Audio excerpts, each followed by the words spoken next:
Donc j'appelle Maude Saint-Père, qui est architecte associée, co-gérante de M-Cube Architecte.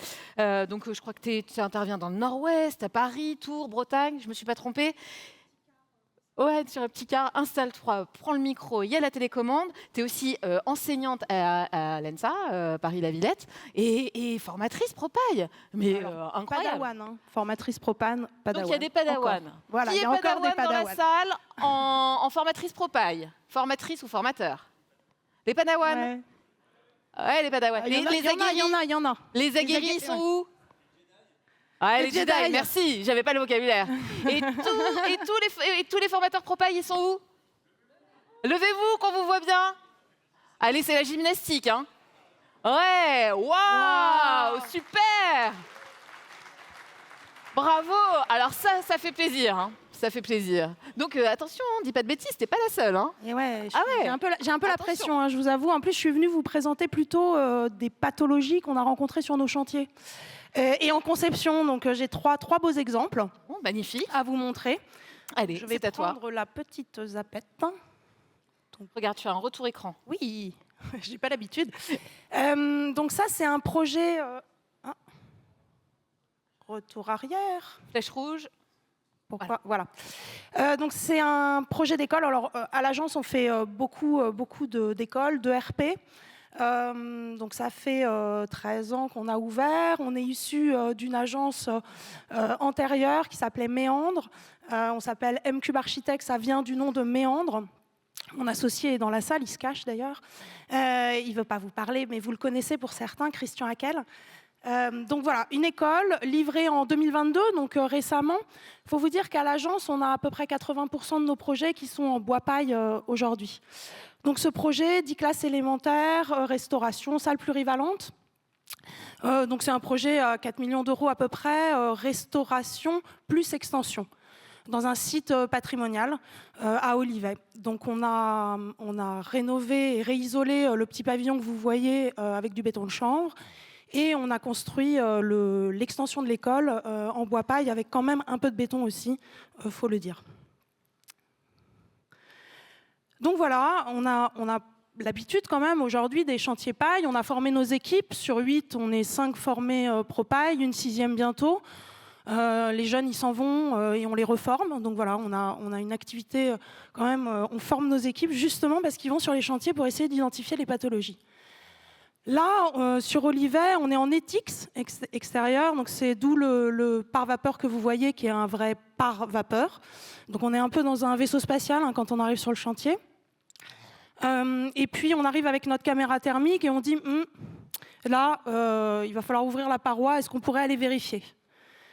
Et puis les charpentiers ouvrent, on regarde, effectivement la paille est mouillée, donc on investigue, on regarde aussi l'état de la structure quand même. Parce que la paille mouillée, on peut la remplacer, pas de problème. Mais la structure, quand elle a pris l'eau pendant trop longtemps, c'est beaucoup plus compliqué. Donc on regarde et on demande aux charpentiers d'investiguer. Et on va avec eux, évidemment, pour savoir, pour identifier les causes. Donc on contrôle, on identifie et on corrige. Ça, c'est ce qu'on fait sur chacun de nos chantiers. Donc je dis, l'eau, nous, ça ne nous fait pas peur.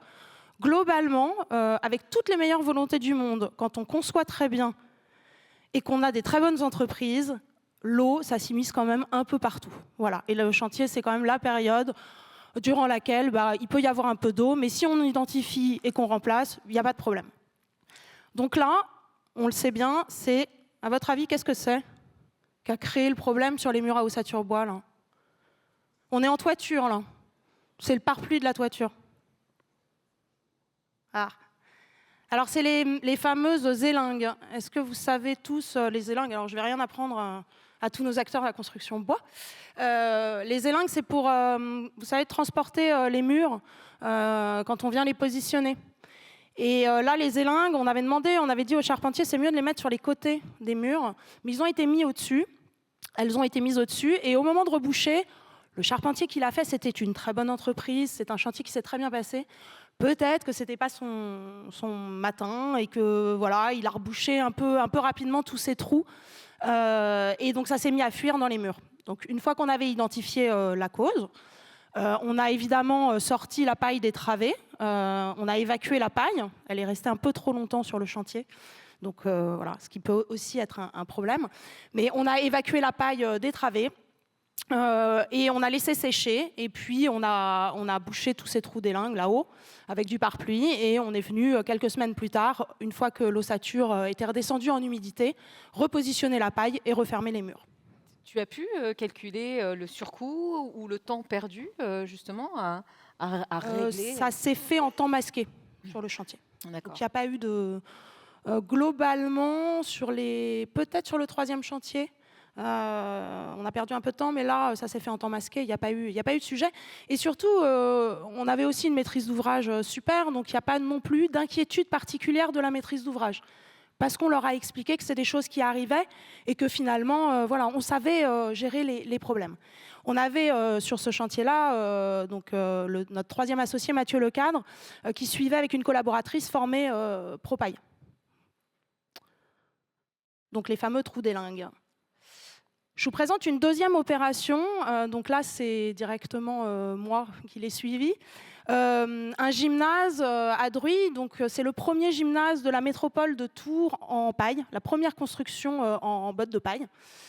Et là, on a décidé collectivement à l'agence, et je fais un clin d'œil à mon associé Christian, de mettre un petit chéneau encastré. Ce qu'on aime bien, hein, les architectes, on aime bien les chéneaux encastrés au-dessus de la paille. Il y a eu des réactions déjà. Oui, et je comprends bien parce que je vous avais vu, je ne sais pas, le titre de la conférence c'était « Une fois mais pas deux ». Voilà, chez nous encastré, ça en fait partie. Depuis, on fait plutôt des gouttières pendantes. Et oui. C'est un petit mot pour les architectes. On apprend de nos erreurs. Alors, on a appris à chaque chantier. Hein. Voilà, sur toutes les opérations, on apprend quelque chose. Par contre, vous voyez, il est quand même construit le chéneau encastré. Sur cette opération-là, on était formé Propaille, on avait un AMO aussi, paille, côté maîtrise d'ouvrage, qui avait identifié ce problème du chéneau encastré et qui nous avait dit « Attention, dans vos marchés, il faut bien écrire qu'il faut une membrane sous le chéneau. » Enfin voilà, c'est point de vigilance. Et puis, sa remarque est passée à la trappe au moment du démarrage du chantier. Voilà, très, très simplement. Et on est arrivé sur le chantier.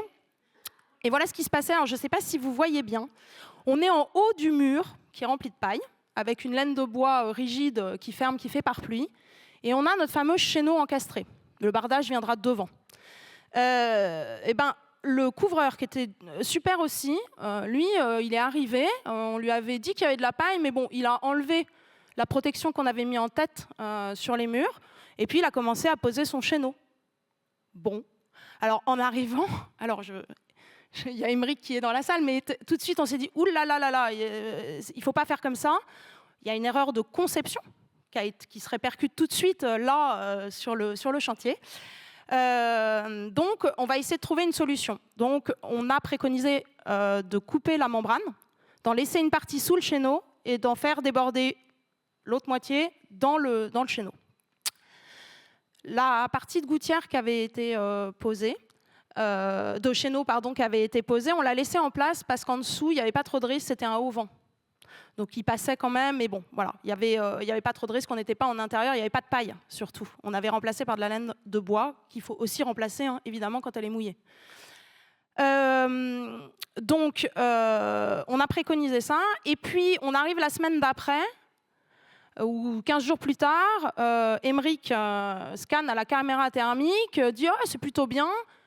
Ah, mais là, il y a un point chaud, il y a un point là qui m'embête un peu. Donc, on demande à faire un test d'humidité, 30% d'humidité. Bon. Et là, c'est en fait au droit du raccord du chéneau.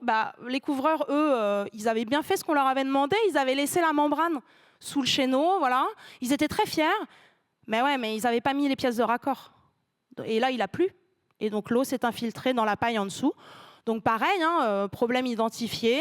Paille retirée, on laisse sécher, on remet de la paille, tout ça en temps masqué sur le chantier, avec pareil une maîtrise d'ouvrage qui était là très informée aussi par son AMO, que ça n'a pas affolé. Mais point de vigilance aussi, sur Olivet, donc le projet d'avant, on a fait un macro-lot. Mur, couverture. C'était enveloppe, alors que sur ce projet-là, on était encore d'état séparé. Donc anticiper, phaser et rassurer, et surtout ne pas faire de chéneaux encastrés sur de la paille, c'est quand même mieux. Ça, c'est le troisième projet, parce que j'ai un quart d'heure d'intervention, donc je ne vais pas m'étendre trop, mais je pourrais vous en montrer beaucoup, en fait, des photos. C'est l'école de Saint-Jacques-de-la-Lande. Donc ça, c'est la dernière école qu'on a livrée. Donc c'est à chaque fois des bâtiments très performants. Donc on vous a mis le plus c'est moins, en fait, à chaque fois les performances des bâtiments. Donc là, on est en enduit de terre intérieur. Alors je dis une fois mais pas deux, mais en fait c'est un peu la deuxième fois qu'on fait l'erreur quand même. On l'a fait sur un autre groupe scolaire. Quand on a de l'enduit intérieur, on a des murs. Ces murs ont été préfabriqués en atelier. Je pense qu'on a une petite réticence chez nous à mettre la paille sur site. Enfin, je ne sais pas trop pourquoi, mais en tout cas ils ont été préfabriqués en atelier. Et donc ils ont dû être transportés avec la paille à nu, évidemment. On est allé les vérifier, test d'insertion. Vous savez, on va visiter les charpentiers avant qu'ils fabriquent les murs. Et on a vu sur site, les murs étaient enrobés de polyane sur la face, donc paille à nu. Voilà, polyane. Donc on leur a dit polyane, mauvaise idée. Là, c'est pas perspirant. Si ça reste trop longtemps, il va y avoir condensation. Bon, c'est des charpentiers qui n'ont pas voulu trop écouter ce qu'on leur a raconté. C'est les charpentiers qui mettaient la paille, pas l'enduiseur terre, ce qui est probablement aussi un peu une erreur de notre part, ou d'avoir fait un macrolot charpente enduit. Et évidemment, alors moi j'adore cette photo, voilà, vous avez de la paille qui pousse, parce que il a suffi de vraiment peu de temps finalement pour que derrière le polyane, il y ait de la condensation et que la paille se mette à pousser et à moisir. Donc là, la solution aussi, ça a été en temps masqué. C'est un chantier qui a été plus compliqué, on va dire, avec les entreprises et avec l'entreprise de charpente notamment. Et là, heureusement, on a eu un très bon enduiseur qui a enlevé la paille, a remis de la paille, s'est créé son propre support et a pu faire les enduits terre dans de bonnes conditions. Et donc surcoût on parlait... Non, sans surcoût. Je parle sous couvert de Christian qui est là-bas. Sans surcoût, moyen. Voilà. Je n'ai pas de chiffres à vous donner, mais c'est une opération qui a été un peu compliquée, sur laquelle on a eu aussi des essais pour du bardage, et qui n'ont pas été très concluants. Mais une super maîtrise d'ouvrage, Saint-Jacques-de-la-Lande. Et justement, quel est le message que tu veux faire passer sur cette problématique de l'eau ? Quels sont les messages ? Les messages, c'est il faut être formé, je pense, très clairement. Et puis pas que les architectes ou pas que l'architecte gérant ou associé. Il faut former toutes ces équipes. Et puis il faut aussi former à l'intérieur des équipes de maîtrise d'œuvre. Et puis derrière, il faut informer en démarrage de chantier. Le charpentier, lui, il sait, il a fait sa propaille, mais le couvreur, il ne l'a pas forcément fait. Donc on a aussi un rôle de discussion, de conseil, de liant autour de tout ça, y compris auprès des maîtrises d'ouvrage, mais finalement, souvent, quand on fait un bâtiment en paille auprès de la maîtrise d'ouvrage est déjà un petit peu concernée, donc c'est déjà renseigné. Mais en tout cas, on a ce travail-là à faire. Donc, formation, vigilance sur les chantiers, et puis finalement, quand on sait identifier et réparer, c'est pas très grave. Oui, puis ce qu'on peut constater, c'est que ça se cache aussi dans les détails. En tout cas, détails pour des professionnels qui n'ont peut-être pas l'habitude. Oui. Vous, c'est plus des détails quand vous avez été formé. Donc, ce devoir d'information, en fait.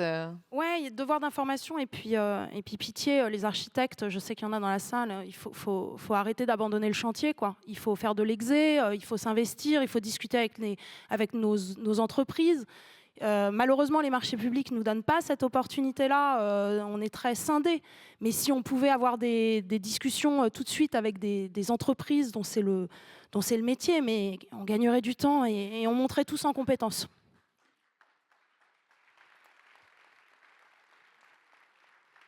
Et qu'est-ce que tu dis là justement par rapport aux entreprises? Et ça sera ma dernière question. C'est pas forcément dans la commande publique, ça permet pas forcément de choisir l'entreprise la plus compétente pour. Jamais. Voilà. Pardon. Donc tu me réponds quoi à ça? Je ne sais pas. Court. Non, mais je ne sais pas répondre à cette question. Ce que je sais, c'est que je pense qu'on mise pas assez aujourd'hui sur les neurones et le collectif, et que quelque part, ça nous échappe à nous, équipe de conception ou équipe de chantier, en fait, de personnes qui fabriquent. Tout ça, ça vient de plus haut, et je pense qu'on loupe effectivement quelque chose d'énorme. Voilà. Et j'aimerais qu'on puisse tous se relier ensemble les uns les autres pour faire des projets intelligents. C'est ce qu'on essaye d'inculquer à nos jeunes architectes en école d'architecture. On va revenir sur le mot de Philippe Biwix hier, le collectif. Le collectif. Le collectif. Des histoires entre hommes et femmes. Est-ce qu'il y a des questions dans la salle par rapport aux 3 retours d'expérience proposés? Pas de questions? C'était très clair, hein. Ouais, c'était très clair. Et moi, je crois qu'il y a une question peut-être là-bas. En tout cas, merci pour le retour, parce que c'est beaucoup plus facile de présenter des projets. Ah, il y a une question là. C'est beaucoup plus facile de présenter des projets qui vont bien. Merci de vous lever pour que les micros arrivent jusqu'à toi. C'est beaucoup plus facile de parler de projets qui fonctionnent bien, mais on n'apprend pas, parce que ce qui fonctionne bien, vraisemblablement, on ne va pas le modifier. En revanche, ce qui ne fonctionne pas bien, on a de grandes chances d'apprendre. Ouais, regarde, il fonctionne bien. Regarde, il est pas mal. Oui. J'aime bien, moi. Oui. Une question, merci de te présenter. Samuel Pedro, Bâtinature. C'est pas une question, c'est une demande d'autorisation. Ah. J'aurais besoin de la vidéo quand vous parlez avec le chenou encastré, pour que que je la propose aux architectes quand je suis en rendez-vous avec eux. Avec plaisir. Je me bats avec ça et j'arrive pas à le faire passer souvent. Alors, mais c'est bien dommage. Je fais le pont avec ce que tu dis là. Tout le congrès est filmé. Ça sera sur la chaîne YouTube du RFCP ou sur le site du RFCP, mais tout est filmé. Donc, tu pourras utiliser les propos de Maud sans aucun problème. J'en ai une ici, là, j'ai le micro. Ah, j'avais pas vu. Là. Ici, Eve, Eddy. Ah, merci Eddy. Du coup, c'est question-remarque, mais par rapport au chéneau, tu disais que vous avez mis une membrane. Est-ce que vous êtes sûr que c'était compatible avec le zinc? Non. Non, c'est pas compatible, vous n'avez pas vérifié? Non, c'est pas compatible. Voilà. On le sait. On le sait Ouais. que c'est pas dans les bonnes pratiques de la construction. C'est ça, donc juste pour faire la remarque, bien être vigilant, parce qu'emmener tout le monde, parce que le couvreur, lui, il va dire, mais non, ça, c'est pas compatible, je fais pas. C'est pour ça qu'il l'avait enlevé, d'ailleurs. Donc, mais oui, tu as raison. C'est ça. Tu as raison. Donc, bien penser à tout le monde, voilà, dans tous ces petits détails qu'on pense pas, il faut y penser. Voilà, une volige en Douglas, c'est pas forcément très compatible avec le zinc, etc. Donc le diable se cache dans les détails. Merci beaucoup Eddy. Et j'ai une demande de spécification là sur le projet. Ah, ça m'a été enlevé, mais c'est pas grave. Sur le projet de Saint-Jacques, est-ce qu'il y a de l'eau qui s'est infiltrée ou c'était vraiment l'humidité dans la paroi? Mon associé qui est là, vous voulez pas lui. C'est vraiment la condensation. Ouais. Est-ce que quelqu'un peut lui amener un micro, s'il vous plaît? Parce que dans la salle est grande. Merci, c'est gentil. Oui, c'était vraiment juste un problème de condensation. Ouais. Et on a fait ouvrir au cutter, on a fait ouvrir les polyanes, mais ça n'a pas suffi. Eh oui. Ça n'a pas suffi parce que les conditions climatiques faisaient qu'à un moment donné, ça a condensé et voilà. Mais il n'y avait absolument pas de la bonne problème. membrane. Il n'y avait absolument pas de problème d'infiltration. Ok, c'est très C'était clair. pas le sujet. Merci beaucoup. En tout cas, la paille pousse bien. Une question à ma droite. Je ne sais pas si c'est une question, c'est plus une réflexion. Merci de te Noé, présenter. entreprise Caliclé et enduiseur, et du coup, je ne sais pas qui était l'enduiseur, mais je suis assez triste pour lui parce que pour moi, il y a un vrai souci quand c'est pas l'enduiseur qui pose les bottes et qui au final change les bottes. Et là, du coup, je vous renvoie la balle, les maîtrises d'œuvre, parce que pour faire beaucoup de marchés publics, on est confronté en permanence, et je vais en parler dans pas longtemps, à ce genre de problème. Et en fait, vous, maîtrise d'œuvre, vous avez énormément de mal à vous faire respecter pour obtenir les relevés d'humidité des entreprises qui mettent en œuvre la paille. Et sauf que, je ne sais pas, mais il me semble que c'est quand même à vous de faire respecter ça et de faire obtenir ça. Et c'est certainement pas aux entreprises qui n'ont pas dans leur marché, et quid, est-ce qu'il avait une décennale, de changer le support et de faire le support qu'ils devaient. Et je trouve que c'est incroyable. Ouais, non, mais on est d'accord. On est d'accord. Alors, je sais qu'on est d'accord, mais sauf que vous n'arrivez pas à vous faire respecter. Je dis vous, c'est tout le monde. Ah oui, oui, mais c'est pas facile de se faire respecter parfois sur un chantier. Quand même, on a beaucoup de choses à gérer. Non, mais j'en discutais justement avec Christian, mon associé, parce que je n'ai pas suivi cette opération, mais de dire, en fait, chez M-Cube, chez nous, c'est le premier truc que je lui ai dit, c'est pourquoi est-ce qu'on met toujours la paille dans les caissons, même quand on met des enduits? Parce que finalement, si elle était mise après par l'enduiseur et qu'elle était dans l'eau de l'enduiseur, peut-être que ça se passerait mieux. On n'a pas vraiment de réponse, en fait, on fait des erreurs. Sur cette opération-là, finalement, il y a eu un compte interentreprise entre le charpentier qui a payé l'enduiseur. Il y avait une très forte volonté politique d'avoir une entreprise, un enduiseur qui n'était pas en sous-traitance du charpentier, qui était lui-même, voilà. Donc, tu vois, c'est multifactoriel, on va dire, et on en arrive à ça. Christian, rapidement. Ouais. Oui, juste pour compléter, il y a quand même une culture du risque-feu sur le chantier. Et moi, je pense que ça vient de là. C'est-à-dire que nous, nos premiers bâtiments, ils étaient dans les caissons d'enveloppes étaient livrés fermés. Et on est resté sur ce principe. Et mon explication, c'est ça, c'est que la paille, elle est mise en atelier. C'est aussi des conditions de mise en œuvre qui sont plus simples pour les ouvriers en atelier. Mais de fait, on apprend des erreurs. Et là, dans ce cas-là, comme c'était ouvert une face, eh bien, c'était un risque. C'était la deuxième fois qu'on le faisait, ça. Donc voilà, ça ne sera pas sans. Il n'y aura pas de troisième fois. Il n'y aura pas de troisième fois. Je vous propose de clôturer sur cette partie. On va continuer, on va poursuivre sur l'eau. Donc il y aura d'autres questions possibles. Merci beaucoup, Maude